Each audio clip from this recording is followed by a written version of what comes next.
Zikir tingkat pemula.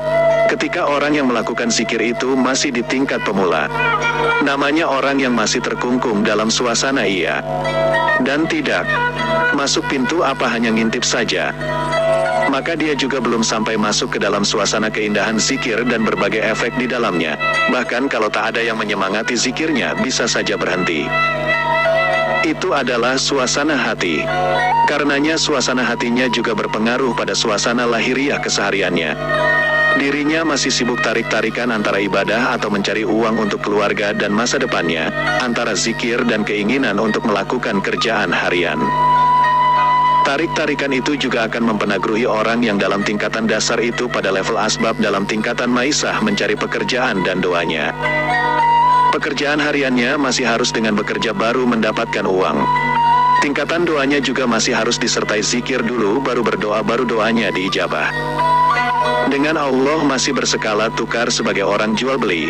Dia beli permintaan Allah dengan amal ibadah. Amal ibadahnya ditujukan untuk memperoleh apa yang diharap. Jika amal ibadahnya sudah mencapai apa yang diharap, maka amal ibadahnya lantas kendor melakukan suatu amalia agar mendapatkan undian. Setelah dapat undian, maka zikirnya lantas tak dilakukan.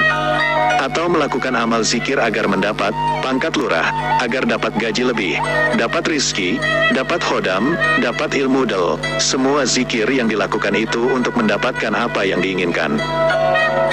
Ini masih mendingan tak apa seperti itu karena levelnya masih seperti itu. Dijalankan saja kalau bisa sampai apa yang diharapkan dari apa yang diharapkan itu benar-benar nyata dan malah lebih.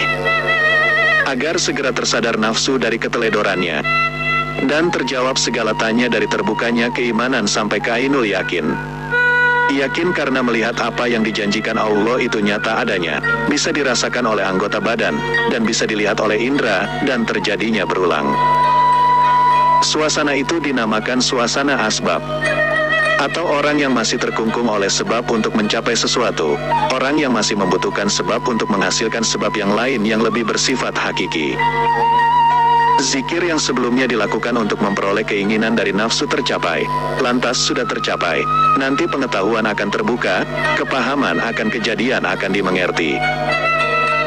Kalau Allah itu maha memberi, tak usah dengan barter dan tukar menukar ibadah juga Allah tetap akan memberi. Tanpa diminta pun Allah akan memberi. Sifat Allah itu tak sebagaimana sifat pedagang pasar, yang harus bawa uang barang bisa dibeli.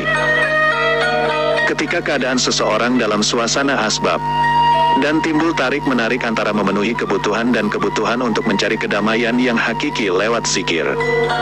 Saat itu terjadi kejadian semangat naik turun. Kalau ada mau rajin sekali zikir, kalau maunya sudah tercapai, atau lama tak juga ada jawaban dari amaliyah yang dilakukan, maka akan kendor keinginan untuk mendekatkan diri pada Allah. Jadi kelihatan sekali naik turunnya iman di hati. Karena iman masih dalam masa keluar masuk, masa transisi, menjadi hamba Allah atau menjadi hamba selain Allah, hamba dunia, dan atribut kesenangan di dalamnya. Kadang ketika mendapatkan siraman iman lantas yang akan mati, kemudian menyala lagi, lalu mau mati lagi, nyala lagi dan terus menerus. Saat seperti itu bisa saja iman sama sekali mati pletes.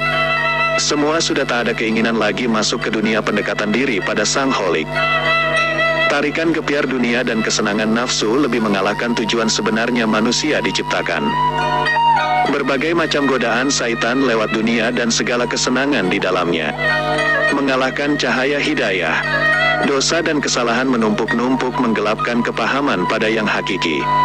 Saat seperti itu sebenarnya seseorang sangat membutuhkan pertolongan, tapi kadang kala setan malah menggiringnya pada jalan kesyirikan, penyekutuan pada Allah. Makanya saat seperti itu seorang guru yang membimbing sangat dibutuhkan. Karena masa seperti itu seumpama orang mau menuju ke Jakarta. Sementara jalan ke Jakarta dia sama sekali tak tahu. Sebaiknya lah mengikuti seorang yang sudah sering ke Jakarta. Atau lebih enak naik bus, dan duduk manis di dalamnya, boleh tidur bahkan mendengkur juga boleh, dan apa saja nurut saja sama sopir bus, sebab dia yang tahu jalannya. Tapi sebaiknya kalau orang cerdas akan selalu mengingat jalan yang dilewati. Sebab nanti jika mau berangkat ke Jakarta sendiri, sudah hafal jalannya, tak perlu bertanya-tanya lagi pada pertanyaan yang sama. Segala tingkah laku sopir mengarahkan mobil semua dipelajari, di mana sopir belok dan berhenti selalu dihafal, agar tahu betul jalan mana saja yang dilewati. Penjelasan bab doa. Silakan dibaca pelan-pelan jika perlu diulang-ulang. Apa yang kita inginkan kadang tidak diberi oleh Allah, kecewa. Sebagai manusia biasa, ia itu umum dan wajar kalau kecewa. Sebab namanya juga manusia biasa, kecewa ya biasalah. Tapi orang yang berakal dan berilmu tentu mempunyai pertimbangan tersendiri dengan sesuai kadar keilmuan dan kadar kecerdasannya berpikir, membuat pertimbangan dan perenungan. Kalau saya, simpel kata, yang dikehendaki Allah tentu yang terbaik. Karena apa? Karena Allah itulah pencipta dunia seisinya termasuk kita.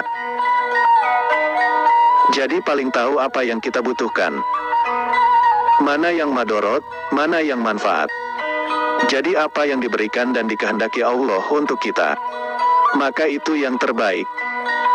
Allah itu kan sudah berpengalaman, sebagai pencipta bahkan sebelum bumi ini ada, sebelum kamu dan saya lahir.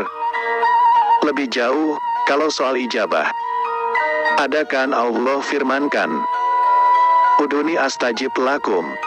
Artinya memintalah padaku, pasti ku beri. Ingat itu yang berfirman Allah, bukan presiden, atau siapa saja, tapi Allah. Qaulilah, firman Allah itu kodim, artinya tidak datang barusan, tapi kodim, awal, kekal.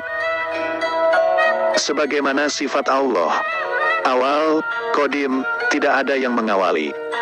Akhir, tidak ada yang mengakhiri.